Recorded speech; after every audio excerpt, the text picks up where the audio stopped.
Okay, hi everyone. So welcome to the west coast of beautiful British Columbia, Canada, and the traditional territories of the Hawaiian First Nations. So I'm Em, and I'm an educator here at Bamfield Marine Science Centre, or BMSC for short. So we are a not-for-profit registered Canadian charity and a shared campus of the universities of British Columbia, Victoria, Alberta, Calgary, and Simon Fraser University. So for almost 50 years, we have been hosting researchers from all over the world, as well as offering 4-credit university classes and running immersive public education school trips for groups of students. So if you like what we're doing and you want to see more, please consider making a donation. We'll have information on our videos on how to do that.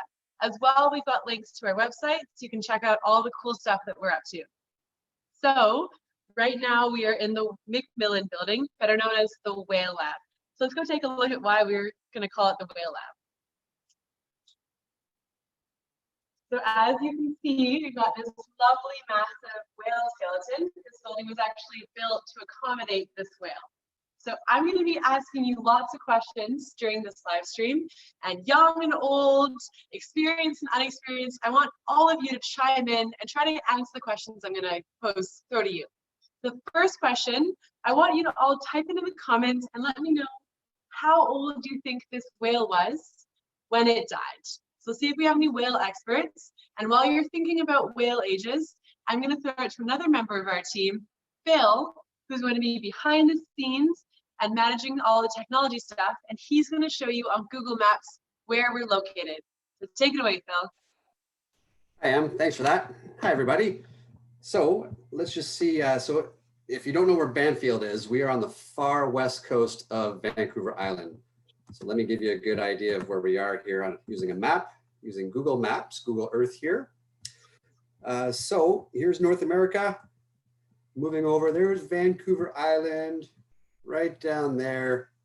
And as we zoom in, get a little shot here, we are on the edge of here, which is called Barkley Sound. This is all Barkley Sound, and Banfield is this little point right down here. There we go, on this very point of land right here. The Science Center, so the main building is there, and the team here, we are right here in this building, right here, the Macmillan Whale Lab. It just gives you a little idea of where we are in the world. And now I'll send it back to you, Em. Awesome. So I'm actually going to send it on to Tori. So Tori is going to be behind the scenes, staying 2 meters away from me all the time with a nice big long selfie stick. And so Tori's going to be helping read out your questions and your comments.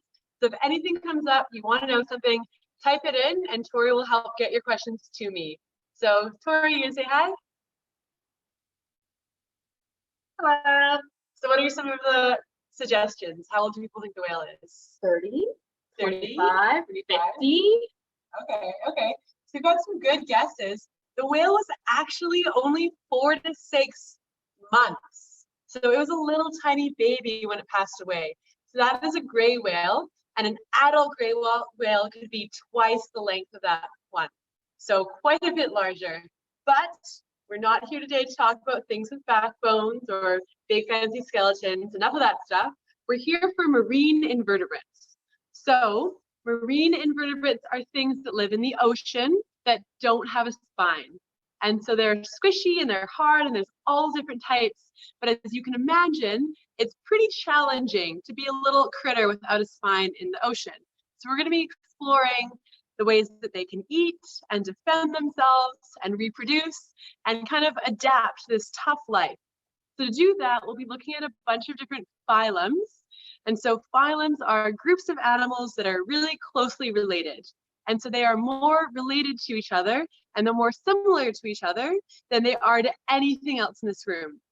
So to get started, let me introduce our first phylum. This is Porifera. Porifera is an incredible phylum.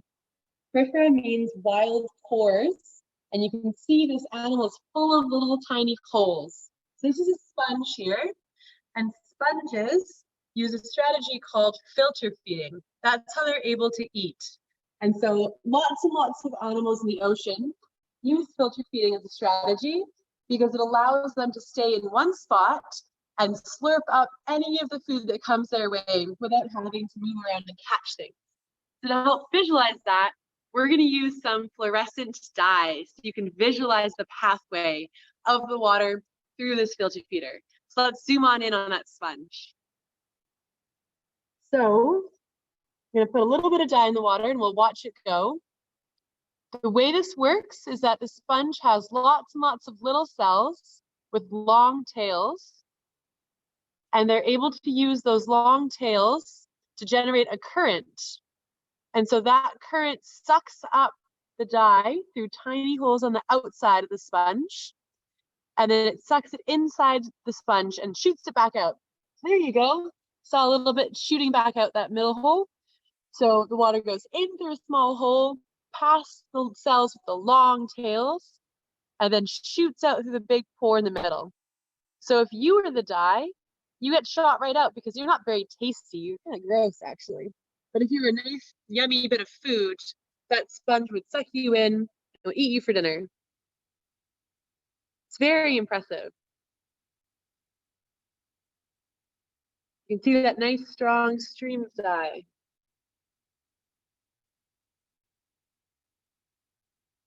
Awesome. So let's move on to our next phylum. Thank you, sponges. That was a great demo. So here we have our phylum Cnidaria. These are animals that have stinging cells, like corals and anemones and jellyfish. So your next question, I want everyone to tell me in the comments what you do if you are stung by a jellyfish. So let me know in the comments and we'll come back to your answers in a moment. So let's talk about that stinging mechanism for a bit. When you're stung by something like a jellyfish or anemone, what's happening are that there's lots and lots of little cells in their tentacles, and those little stinging cells are activated by touch. So when you poke them, they fire this big harpoon and it sticks into you and it grabs onto you and it pumps you full of poison and toxins. And so if you're a little fish, that would be lethal. You would die. And so that's one of the ways they're able to get food. So now that I've told you how dangerous these things are, I want you to watch me touch one. So let's see what happens. We're coming in, pretending we're a little fish.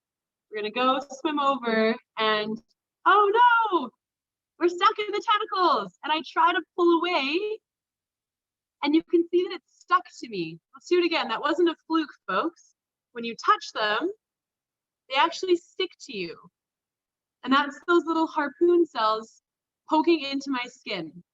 Now, the only reason that I'm not screaming in pain is because I touched it with my fingers and not with something like my tongue that has a thinner skin. Because my skin's nice and thick, it protects me from all those poisons, and all it does is feel kind of sticky. It's kind of fun. So if you ever go out to a tide pool and you see an anemone, give it a little poke, gently of course, and you'll be able to experience that stickiness. So once it's stuck to you, it'll pull you into its mouth. But its mouth is actually the same hole as its anus. It's one multifunction hole. So the food goes in one way and then it comes right back out that same hole. And so this anemone right here is kind of closed up, but you could imagine right in the middle, that nice, big, strong manus. One of the students we had here at a field trip nicknamed it the manus because it's a combination of mouth and anus. Students and children really are our future. So they don't just eat by catching food. Some anemones actually use photosynthesis. Photosynthesis is what plants and algae use to take the air and the water that we have around us and make sugar. But this isn't a plant, so how is it doing it? Let's take a closer look at this green anemone. That green anemone is full of little algal cells, so little tiny algae, and they're in a close relationship. And so those algae are making sugars, and they're giving that food to the anemone. And so researchers at BMSC actually found that anemones like this that live in dark caves are fully white. They have no green color because they're missing all those little algae cells because there's no sunlight, so there's no reason to have them. So that's super cool. Nice research from our very own science center. So Tori's maybe got a question for me, or Yes. yes. So Let's turn it around. there was a question previously. What does it eat? I think someone was asking for the sponge. Though. Ooh, someone wants to know what the sponge eats. So sponge eat primarily bacteria. So little tiny organisms in the ocean. And usually what they're eating are particles that are floating around that are covered in bacteria. So a lot of stuff is covered in little films of things. And so sponges eat, yeah, tiny little particles covered in bacteria. That's a great question. So let's see, did anyone have a good answer for what to do on jellyfish stings? Yeah, Tori's got a big smile on her face. Chris, Linnea, and the team Okay. all said, pee on yourself. Be on yourself. Oh man. So I'm here today to tell you folks, do not pee on your friends, okay? So when you're stung by a jellyfish, the toxin that makes it hurt is kind of like the kind of proteins in an egg, for example. And so if you pee on an egg, nothing really happens. But if you heat up an egg, you boil it, you can see the proteins are all changing kind of permanently. And so if you put your jellyfish sting in hot water, like a hot tub, that'll, just like an egg, kind of scramble up all those proteins and it'll take the ouch out of it. So the only reason that you'd really want to use pee is if you need to heat up some liquid and the only fluid you have around is your own urine. It's a pretty weak reason to do it, folks. So just get in a hot tub, don't pee on your friends. Great, thank you for all weighing in with your answers. I really enjoyed them. Let's move on to our next phylum. Here we have the mollusca. Mollusks are considered by many to be the tastiest phylum. We've got things like escargot and calamari and mussels, lots of yummy things. But today, we're not a cooking show. I'm not going to tell you how to cook our animals, but I will tell you what our animals eat themselves. So let's get started with one of the most famous of mollusks, our nudibranch. So nudibranchs are these beautiful little sea slugs, and they're crawling all over each other. Nudibranch means naked gills. And so you can see on that one right there, all those little feathery projections are its gills. That's what they use to breathe. So they look really beautiful and they're quite delicate, but don't let that beauty fool you. They are not defenseless little creatures. They're actually ferocious predators. And so they're feeding on things that are like sponges, kind of stuck to the bottom. They can't run away, which is good because nudibranchs are pretty slow. And so they're going and they're attacking these kind of stuck animals and they're eating them.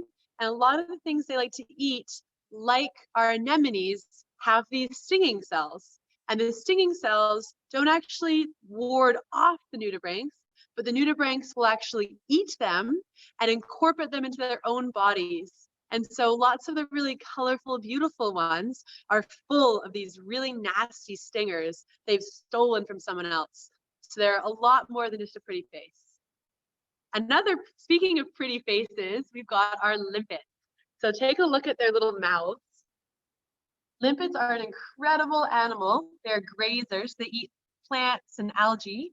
And so you can see that little small circle towards what is the front end of the limpet. I know it can be kind of hard to tell. That small circle is their mouth. Limpets have a tongue covered in hard spikes, and their tongues are actually made of the strongest natural material on Earth. So they're even stronger than spider silk. They're quite impressive. And they use this little tongue covered in spikes to just rasp away at all the algae in their surrounding. It's quite impressive. And so snails also use that little tongue, and there's some predators that might be using that tongue to drill into their prey. Do we have another question? I have a question. Awesome. There's two questions. Two questions. First question, do they eat moss? Second question, do they have brains? Ooh, two awesome questions. So limpets actually mostly eat algae, so only things that live in the ocean. And so moss is a land plant, and so limpets wouldn't be eating moss. They could eat sea moss though, which is a type of algae. And the second question, do they have brains? Answer's complicated, sort of. All of our mollusks in this phylum have this weird little ring of brain cells. And so we've got this one big brain in the middle of our head, but a lot of mollusks have a ring that goes around their esophagus. It goes right around their digestive tract. And so this nerve ring helps send a signal and do all the stuff that our brain does. But if you saw it, you wouldn't really think of it the same way as one of our brains. Awesome question. I want to divert your attention quickly to our anemone that has now decided to come out and show off its beauty for you. Let's take a quick look at all of these lovely tentacles. This is a fish-eating anemone. It's quite ferocious. Very nice of it to come out 3 minutes after we did the Nidarian stage. Okay, let's go on to our next phylum. So here we have our annelids. These are our segmented worms. These are things like earthworms and leeches and all of our marine worms. These are pretty squishy animals, and so they have to come up with really good ways to defend themselves. Some worms have jaws and they'll bite you. These worms have tubes. So look at the way they're living. They've got this nice tube they create for themselves to protect themselves, and then these kind of fluffy things sticking out the top. So here's your next question. What do you think that feather duster coming out the top of the worm is? Is it a fancy hat, perhaps? Let me know in the comments and we'll come back to your answers. And while you're thinking about it, let's see what happens if I wanted to have a feather duster worm as a pet. I'm gonna go in and try and pet one. Whoa, that was amazing. Let's see if this one does the same thing. I'm gonna go, I just wanna be friends. Woo! So you can see how fast they try to get away. What's happening is that they've got light and motion sensors, and so they can sense when my finger is coming towards them. They probably think I'm a fish of some sort, so not just a person talking to a phone online.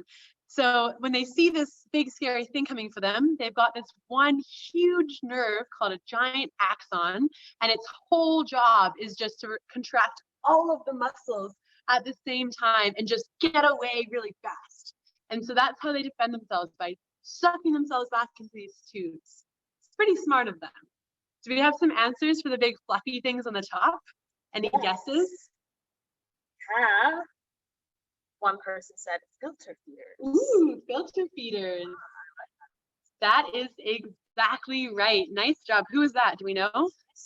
Chris Harley. Oh, Chris Harley is a professor of zoology at UBC. So I'm not surprised if he got the answer right. So the big fluffy tufts coming out of the top are for filter feeding. Just like our sponges, a lot of these worms just sit and they hang out and they use their little appendages to bring all the food down to their mouth with very little effort. I definitely have had a couple of moments where I wished I could filter feed as well. It's a great strategy. Good job, Chris. Okay, let's go on to our next phylum. So here are our arthropods, our arthropoda. So arthropods are a really fun phylum. The name means jointed limbs, and I will refrain from doing the robot dance for you.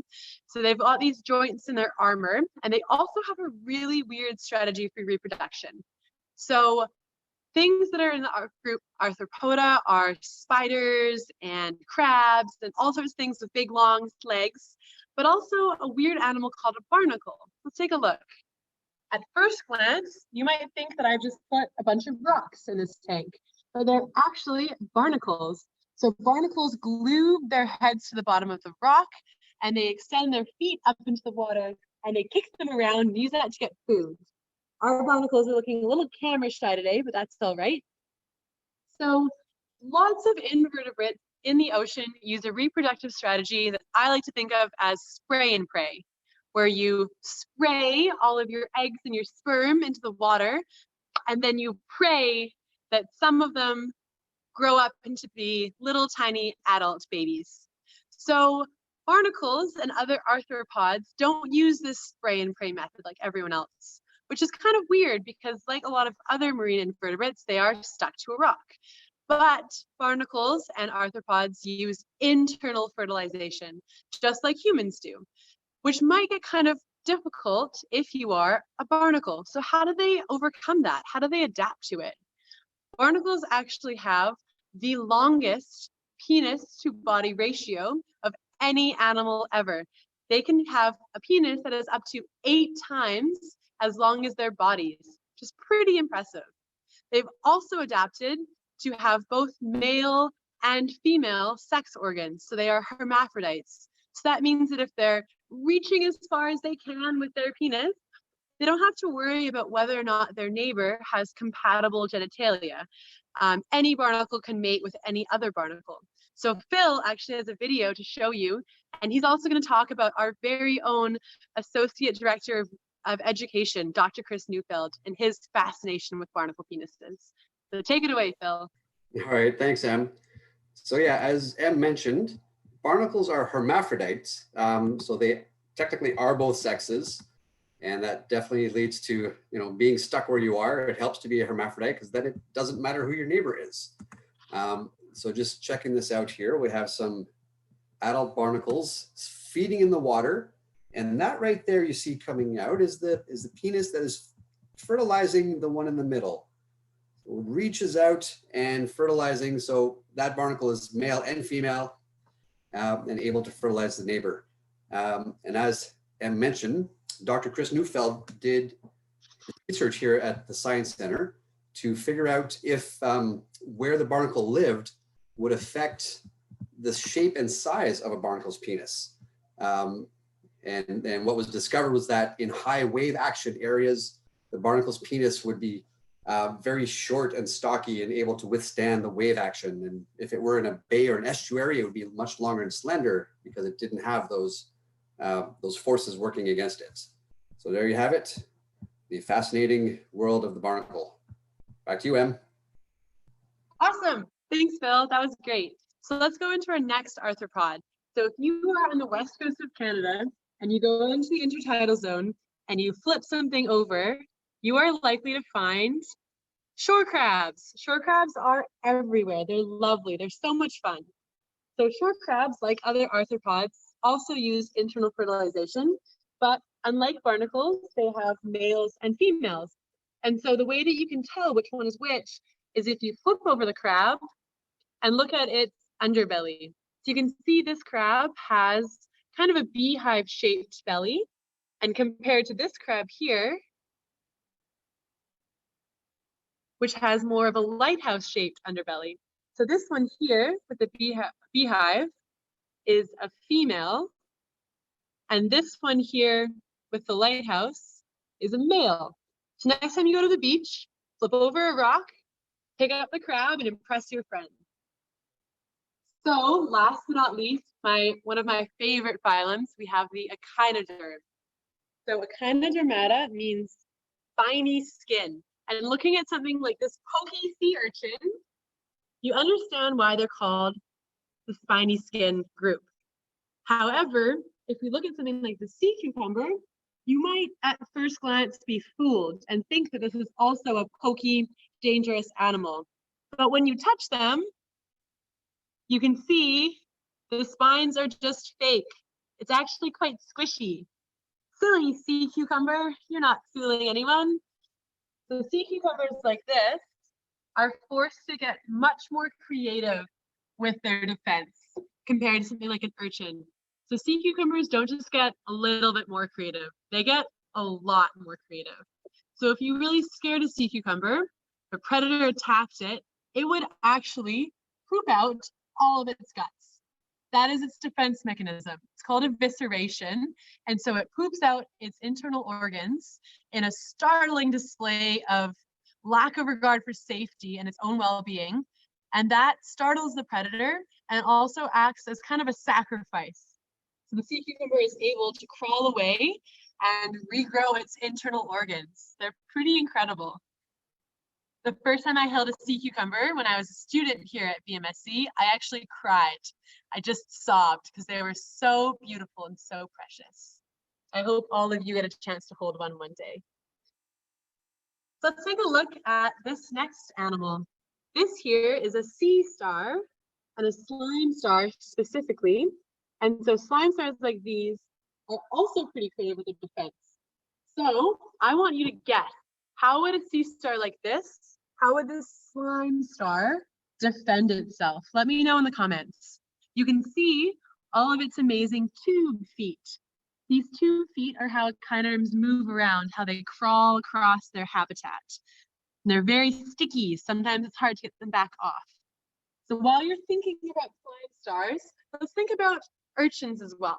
So sea urchins have these amazing spikes, and you think that's it, they're good. They don't need anything else to defend themselves. But sea urchins really go above and beyond. They're the go-getters of the marine invertebrate world. And so Phil is going to show you a video of their pedestalaria, which are these little pinchy appendages they have to additionally defend themselves. Go ahead, Phil. Yeah, so when it comes to defense, it's quite unique. If they're threatened with, say, you know, a sea star were to come out, it's not their spines that will help them, but pedestalaria, which are these little pinching tube feet that will grab their predator and cause it to react and want to get away from that prey item that's thinking it's too much effort. Why bother? Okay, that's a nice little demonstration of the pedestalaria.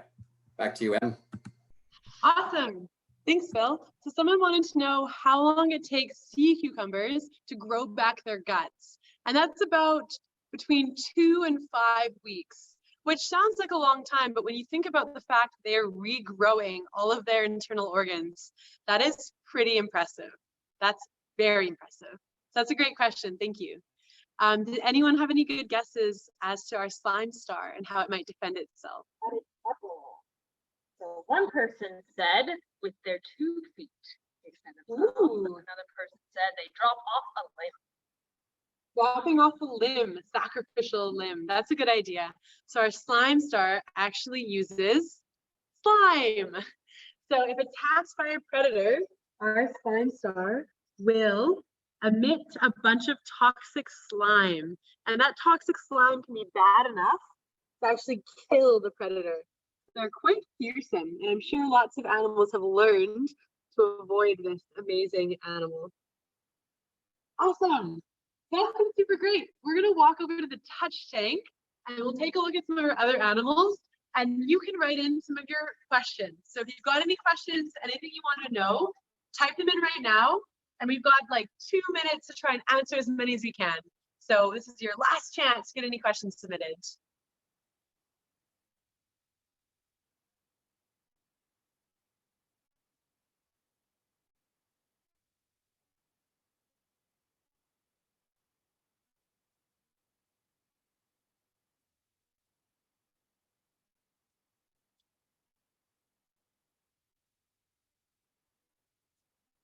What is your favorite pet?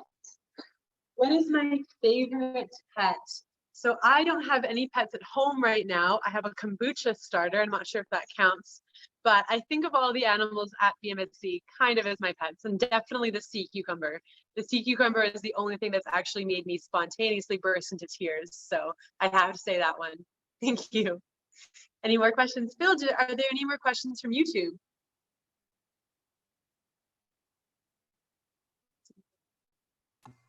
No? Okay, well, we'll keep exploring the touch tank. We'll give you another minute to type in your questions. We had one comment. Can you pet the anemone?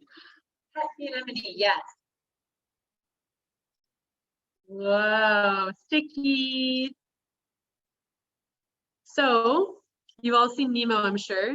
If I rub my finger on the side of the anemone, if I coat myself in this mucus, it won't stick to me anymore. And that's how some things like clownfish are able to avoid getting stuck. So now I'm all mucusy and slimy like an anemone. What else commented? Do you have any tunicates flying around? Do we have any tunicates flying around? Do we ever? What a question is that? Come on over here. So in this tank, we've got a couple of tunicates. This is a colonial tunicate. So a tunicate made of lots and lots of individuals. Nice and red. So it's a filter feeder like lots of other animals. These are commonly known as sea squirts. And then we've got some solitary tunicates. Tunicates like this big hairy one. And so you can see, if you look really closely, that little X right there, it sucks water in through that hole and it spits it back out through this other hole right here. And that's how they're able to filter feed. tunicates are actually our closest relatives in the marine invertebrate group.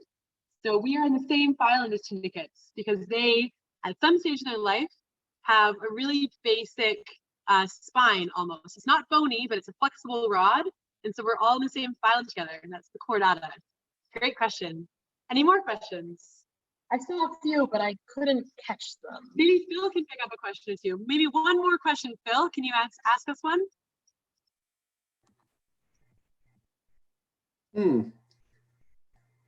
Have you ever been stung by a jellyfish before?